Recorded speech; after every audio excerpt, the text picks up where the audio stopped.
Welcome to the Car and Driver Rental Car Olympics!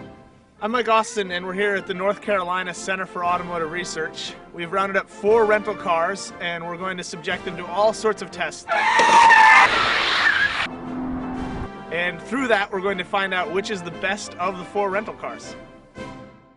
The competition was fierce.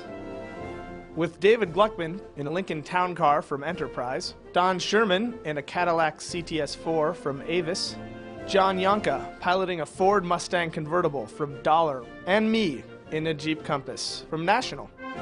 First up, sumo wrestling. The first rule of Rental Car Sumo Fight Club is you do not talk about Rental Car Sumo Fight Club. 2 cars face off nose to nose. When the flag drops, each driver tries to push his opponent's car backwards. The Mustang made quick work of my Compass. And the town car. But the CTS posed a serious threat for the gold medal. We got about the same amount of horsepower, 4-wheel drive versus 2.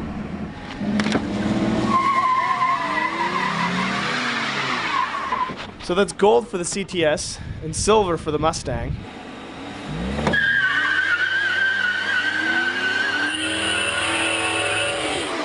And bronze for the Lincoln. Next up, burnouts. Which car can lay down the most rubber? First up was David, eager to show off the town car's V8 power. Oh, you're in reverse.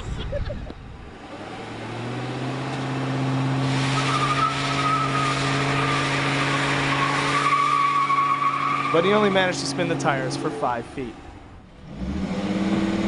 So with only a V6, how would the Mustang do?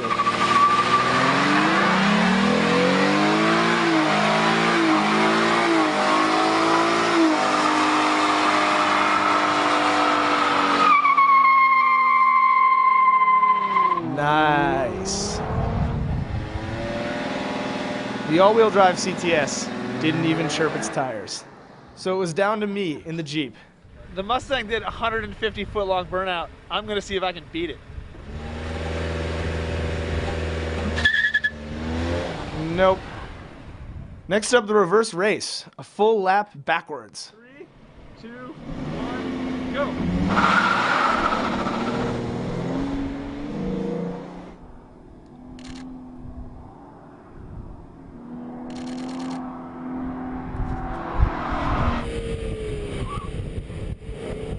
Yonka's Mustang sets a commendable provisional time of 3 minutes, 5 seconds over the 2-mile road course.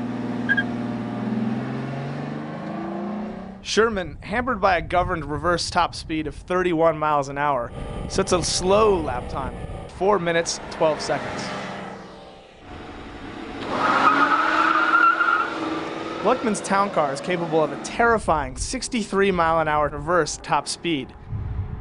Interesting fact, the town car also goes from 0 to 60 in reverse in 9.2 seconds, only 1.1 slower than going forward, which allowed him to beat Yonka's time by 15 seconds for an overall lap of 2 minutes, 50 seconds. And I'm going to lose. The Compass is not good again. Predictably, the Compass's 30-mile-an-hour reverse top speed resulted in the slowest lap, 4 minutes, 23 seconds. Next up, skid plate donuts. Tired of losing, I made up a new event I was sure to win. Place slabs of high-density polyethylene under the rear wheels. Engage the parking brake, and the front-wheel drive Compass becomes a drift machine. Almost. You could also use plastic fast food trays, but they're far less durable.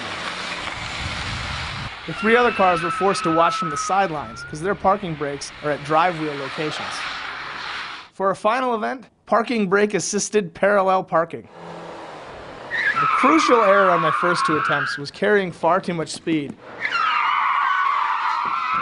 My third attempt lacked enough rotation and left the rear wheels 11 feet from the edge of the curb. Yonka tried a different approach, instead hitting the front of the parking space, before finally swinging his car around at approximately 45 degrees, with the rear wheels 10 feet away from the edge of the parking space.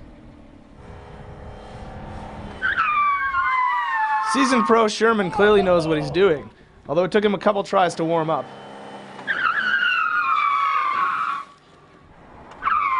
His third try is perfect, only 3 feet from the curb. We didn't weep. We knew Gluckman was hopeless, but that didn't stop him from trying. And by trying, I mean trying to hit every single watermelon.